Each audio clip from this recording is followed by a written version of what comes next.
பூஜ்யாய ராகவேந்திராய சத்யதர்மரதாய ச பஜதாம் கல்பவ்ருக்ஷாய நமதாம் காமதேனுவே கிருஷ்ணாய வாசுதேவாய தேவகி நந்தனாய ச நந்த கோபகுமாராய கோவிந்தாய நமோ நமः. ஐந்தாவது வேதம் என்று போற்றப்படும் மகாபாரதம் பார்த்து வருகிறோம். இப்போ 12 வருட வனவாசமும் 1 வருட அஞ்ஞான வாசமும் முடிந்த ஒரு நிலையில் தங்களுக்கு தர்மத்தின்படி சேர வேண்டிய அந்த ராஜ்யத்தை ஒரு வயதான பிராமணனை அனுப்பி கேட்க வைத்தனர். ஆனால் நாங்கள் எங்களுடன் கலந்து ஆலோசித்து நிச்சயமாக நாங்கள் அனுப்பி தருகிறோம் தூதுவரை அப்படின்னு பதிலோடு அந்த பிராமணன் வந்தார். அப்போ அங்க இருக்கக்கூடிய சஞ்சயனை திருதராஷ்டிரன் அழைத்து, என்னுடைய பையன் அதார்மீகன், அதாவது தர்மத்தின்படி செல்பவன் அல்ல என்பது எனக்கு நன்றாக தெரியும்.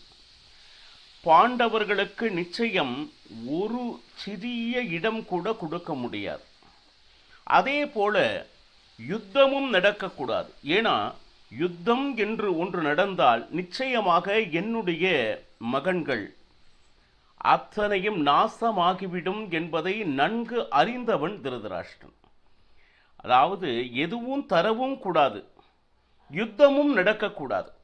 அதை எப்படி பக்குவமாக நீ பேச வேண்டுமோ போய் நீ சொல்லிவிட்டு வா அப்படி சொல்லிட்டு திருதராஷ்டிரன் சஞ்சயனை அனுப்பினான். அவனும் அதை கேட்டுக்கொண்டு அந்த தர்மராஜனை பார்த்து வெகுவாக புகழ்கிறான். இன்று வரை தர்மத்தின்படி நடப்பவர்கள் யாரேனும் இருக்கிறார்களா அப்படின்னா தர்மராஜா நீ ஒருவன் தான். எந்த ஒரு கட்டத்திலும் தர்மத்தை நழுவாதவன். இன்னும் சொல்லப்போனால் நீ செய்த தர்மத்திற்காக ஸ்வர்க்கத்தின் கதவுகள் திறந்து காத்து கிடக்கின்றன. சரி, இதுவரை அந்த மாதிரி ஒரு சேவையை செய்த நீ இப்பொழுது யுத்தம் என்று நீ ஆரம்பித்து விட்டால் இதுவரை நீ செய்த அத்தனை கீர்த்தியையும் இழப்பாய். அப்ப என்னாச்சு? இதுவரை உன்னை பலவாறு புகழ்ந்து வந்த அரசர்கள் இப்போ எல்லாரும் உன்னை தூற்ற தொடங்குவர்.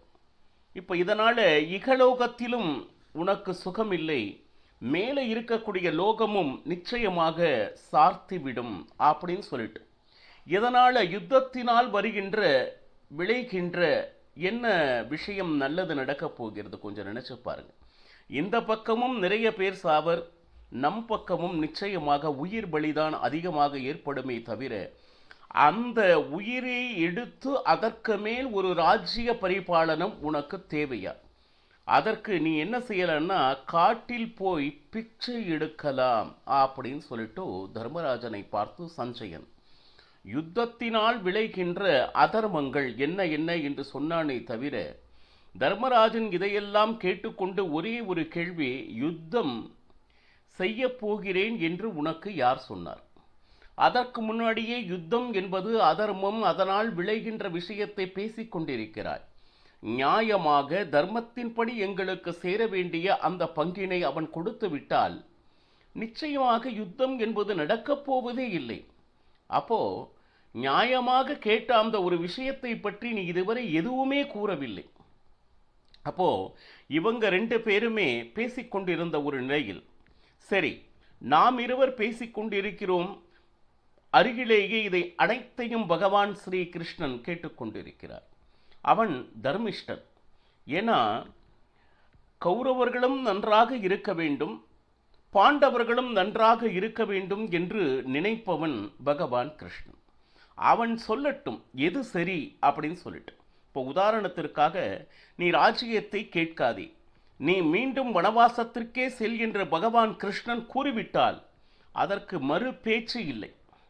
அதே போல உன்னுடைய ராஜ்யம் உனக்கு கிடைக்காவிட்டால் தாராளமாக நீ யுத்தம் செய் என்றாலும் அதையும் நான் கேட்க தயாராக இருக்கிறேன் அப்படின்னு சொல்லிட்டு எதற்கும் தயாராக இருப்பதாக தர்மராஜன் சஞ்சயனிடம் கூற, பகவான் கிருஷ்ணனுடைய அறிவுரை என்னவாக இருக்கும் அப்படின்னு தர்மராஜனும் சரி சஞ்சயனும் கூர்ந்து கவனித்து இருக்கிறார்கள்.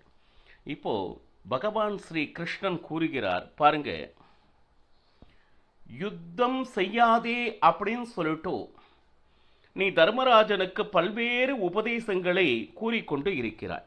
சரி, அதற்கு பதிலாக காட்டிற்கு செல், அதனால் உருகின்ற அந்த சித்தம், சித்தர்களுக்கு சித்திகள்னு சொல்லுவாங்க. காட்டில் சென்று தபம் செய்யும் பொழுது 8 வகையான சித்திகள் இருக்கிறது.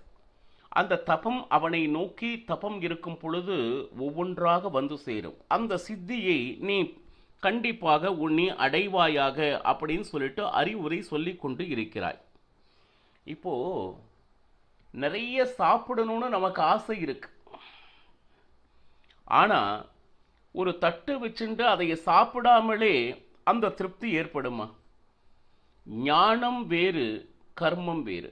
ஞானம் என்பது தாகத்திற்கு தண்ணீர் வேண்டும் என்று அறிவது ஞானம். ஆனால் அந்த நீரை குடித்தால் மட்டுமே அந்த தாகம் தீர்வது அப்படிங்கிறது நம்மளுடைய கர்மங்கள். நாம் செய்தால்தான் அந்த தாகம். ஞானம் மட்டும் பெற்றிருந்த பிரயோஜனம் இல்லை. கர்மங்களையும் செய்வதனால்தான் ஒருவன் தன்னுடைய வாழ்க்கையில் அவனுக்கு இருக்கக்கூடிய கடமையை பூர்த்தி செய்கிறான் சஞ்சயா அப்படின்னு சொல்லிட்டு. இப்போ நியாயமாக பார்த்தால் தர்மராஜன் சத்திரிய தர்மத்தில், சத்திரிய குலத்திலே பிறந்தவன் சஞ்சயா, உனக்கு தெரியும். சரி, அவனுடைய தர்மத்தின்படி யுத்தம் செய்வதே அவனுடைய தர்மம். இது உனக்கு தெரியாதா? சத்திரியனுடைய கடமை என்ன? அவனுடைய பிரஜைகளுக்கோ ஏதாவது ஒரு ஆபத்து நிகழும் போது அவர்களை காப்பது சத்திரிய தர்மம். இது நிச்சயமாக உனக்கும் தெரியும் இல்லையா? சரி, இதில் அது மட்டும் அல்லாமல் ஒரு பாடம் இருக்கு அப்படின்னு சொல்லிட்டா அதை கேட்பதனால் நிச்சயமாக நிறைவு. நீ சொல்லுகிற தர்மத்தை கேட்பதனால் ஏதாவது முடிவு வருமா? அடுத்து நாம் என்ன செய்ய வேண்டும்? ராஜ்யத்தை பெற வேண்டும் அல்லது யுத்தத்தை தொடங்க வேண்டும். இது இரண்டில் ஒன்றுதான் தீர்மானமாக இருக்க வேண்டும்.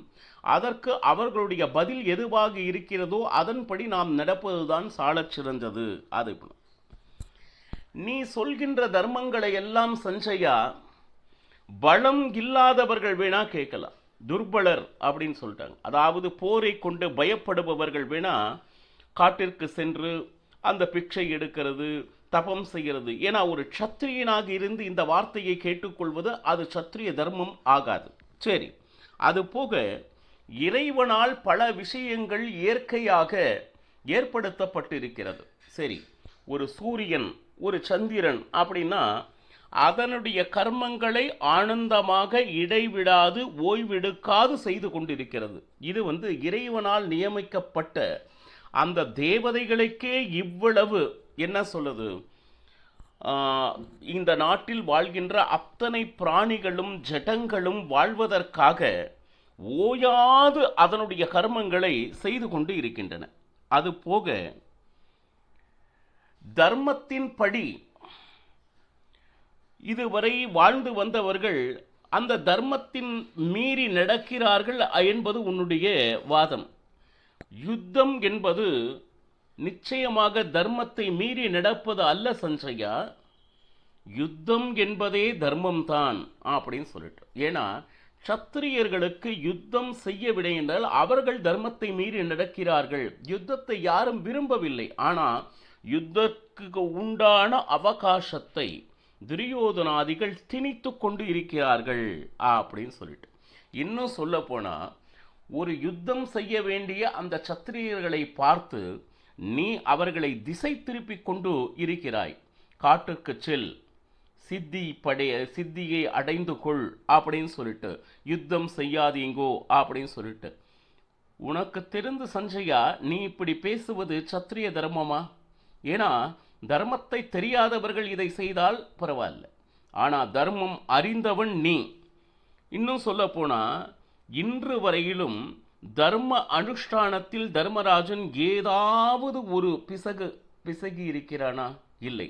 இன்னும் சொல்ல போனால் வேதத்தில் எந்த ஒரு சிந்தனையோடு ஒரு மனிதன், ஒரு ராஜன் வாழ வேண்டுமோ அதில் சிறிதும் வழுவாது வாழ்ந்து வருபவன் யார்? தர்மராஜன். சரி, ஒருவேளை யுத்தத்தில் ராஜ்யம் அவன் அடைந்தானே, ஆனால் நிச்சயமாக அதனாலும் அவனுக்கு புண்ணியம் வரும். ஏன் கேட்டீங்கன்னா கெட்டவர்களை அழித்த பல நாள் தர்மராஜனுக்கு புண்ணியம்தான் வருமே தவிர, இன்னும் சொல்ல போனா நீ ஒரு கேள்வி கேட்கலாம், யுத்தம் வேண்டாம் அப்படின்னு சொல்றோம், ராஜ்யமே கொடுத்துட்டாங்க அப்படின்னாலும் அதனாலும் சந்தோஷமே.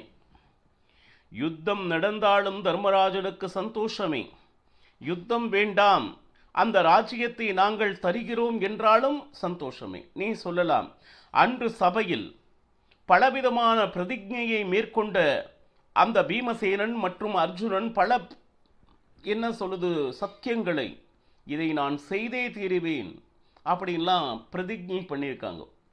அப்போ அது அப்படின்னா அதை நான் பார்த்துக் கொள்கிறேன். நான் சொன்னால் பீமசேனன் இல்லை, அர்ஜுனன் இல்லை, தர்மராஜன் இல்லை, அனைவரும் என் சொல்படி கேட்பர். அதை நாங்கள் மன்னித்து விடுகிறோம். ஆனால் எங்களுக்கு சேர வேண்டிய ராஜ்யத்தை திருப்பிக் கொடு அப்படின்னு சொல்லிட்டு பகவான் ஸ்ரீ கிருஷ்ணன் கேட்கிறார். ஆனா என்னன்னா, அவர்களுடைய வஸ்துவை யார் ஒருவர் திருடி வைக்கிறார்களோ நிச்சயமாக அவர்களை எதிர்த்து யுத்தம் செய்தாவது அதை திரும்ப பெறு என்பதே தர்மம். இது நீ அறியாததா?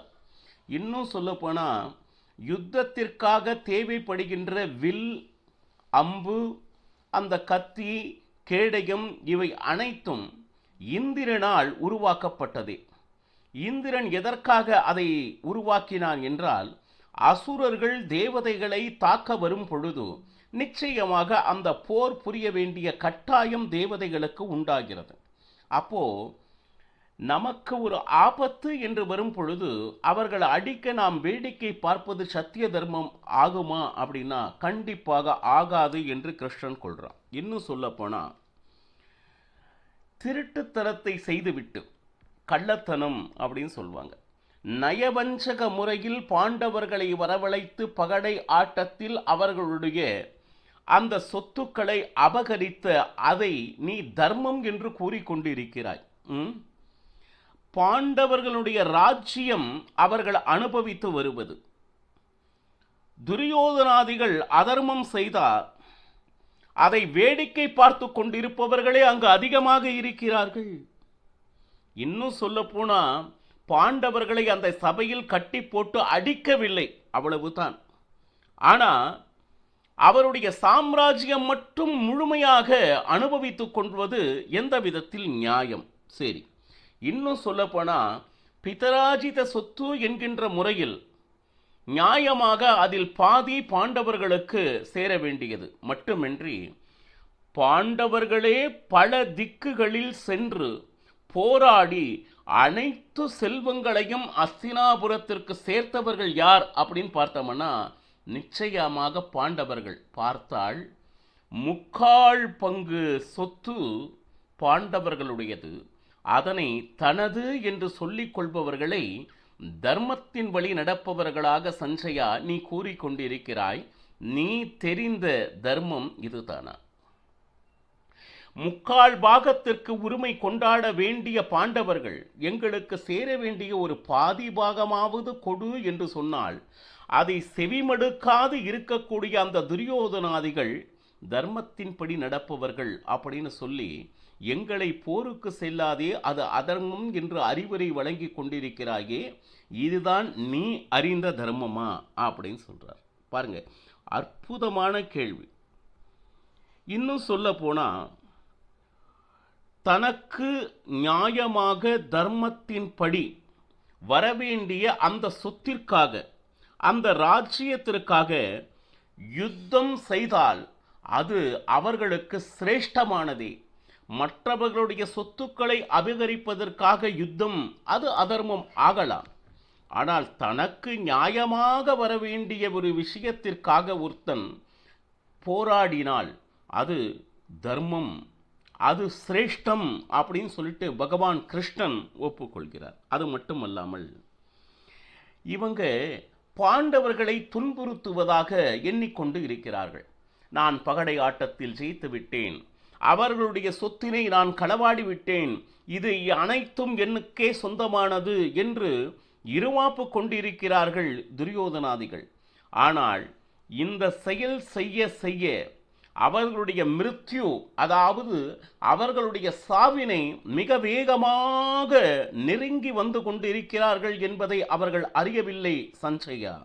சரி, அது மட்டுமல்ல, அப்பேற்பட்ட சான்றோர்கள் இருந்த சபையிலே திரௌபதிக்கு அப்பேற்பட்ட அவமானம் ஏற்பட்ட பொழுது இத்தனை சான்றோர்களும் பீஷ்ம, துரோண, கிருப இவரெல்லாம் வேடிக்கை தானே பார்த்து கொண்டிருக்கின்றார்கள். ஒரே ஒரு வார்த்தை இது தவறு என்று ஓங்கி பேசுவதற்கு கூட அவர்களுக்கு இழவில்லை. ஆனால் இவர்களை கொல்வது அதர்மம் என்று நீ பேசிக் கொண்டிருக்கிறாயே, இதுதான் நீ அறிந்த தர்மமா? கொஞ்சம் நினைச்சு பாருங்க. இதை எதிர்த்து யாராவது ஒருவர் நின்று கேட்டிருந்தால் அந்த கேள்வியை எனக்கு எவ்வளவு சுகமாக இருந்திருக்கும் தெரியுமா சஞ்சயா? ஒரே ஒருவன் விதுரன் இது தவறு என்று ஓங்கி பேசினான். அவனுடைய பேச்சை அந்த சபையில் கேட்பதற்கு யாரும் இல்லை. அதனால்தான் எனக்கு விதுரனை மிகவும் பிடிக்கும் அப்படின்னு சொல்லிட்டு பகவான் கிருஷ்ணன் சஞ்சயனுக்கு மாறி மாறி மாறி அந்த கேள்விகளை கேட்டுக்கொண்டிருக்கிறான். இன்னும் என்ன என்ன விஷயங்கள் மேல் நகர்கிறது என்பதனை நாளையும் பருகலாம். சர்வம் ஸ்ரீகிருஷ்ணார்ப்பணமஸ்து. ஹரே ஸ்ரீனிவாசா.